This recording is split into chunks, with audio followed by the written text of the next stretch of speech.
Now let me give you an example. If suppose a father dies, and after giving the shares of all the other relatives, he has one son, one daughter, and he has $150,000 remaining. So to the son, he will inherit $100,000, and the daughter, she will inherit $50,000. Now, when the son inherits $100,000, he'll have to look after his wife, his children. Maybe he will spend $80,000 looking after the wife and the children and the other relatives who come under his care. But the woman, when she inherits $50,000, she need not spend a single dollar on anyone.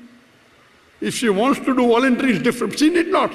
So I'm asking you a question, would you prefer inheriting $100,000 and spending $80,000 on somebody else, or would you prefer inheriting $50,000 and keeping everything for yourself? Which is better?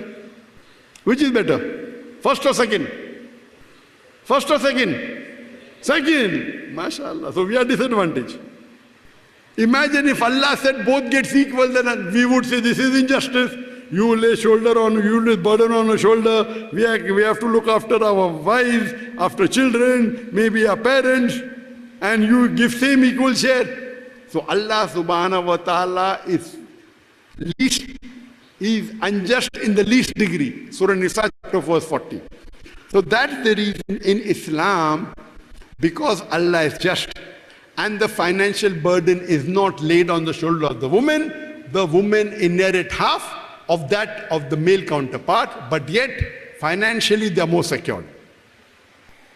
The 17th most common question asked by the non-Muslim regarding Islam is that when Islam is such a logical religion, how do you believe in life after death?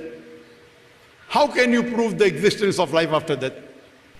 And the reply to this question, I say that if you analyze the Quran, there are 6,236 verses in the Quran. Out of this, more than 1,000 speak about science.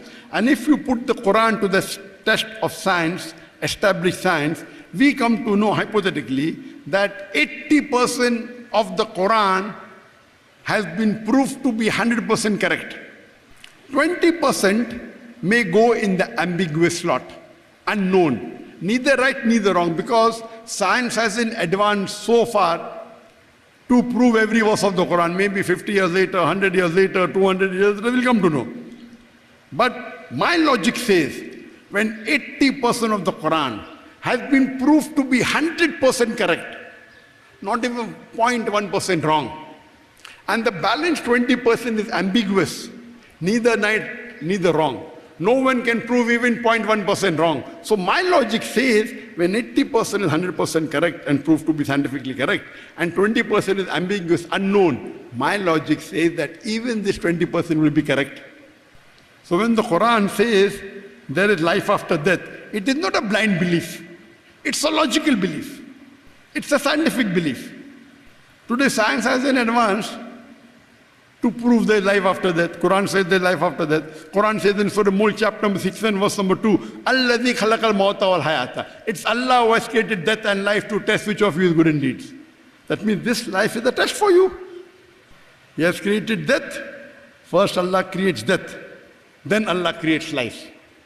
To test which of you is good in deeds. So this life is a test for us for the akhirah. So Quran says there is life after death. Science hasn't proved it, I agree with you. Science hasn't proved about jinn. Science hasn't proved about angel. So my logic says when 80% is 100% correct and the balance 20% is ambiguous, neither right or wrong, my logic says inshallah this 20% which is ambiguous also will be 100% correct. Now today, let us try to prove logically about the concept of life after death.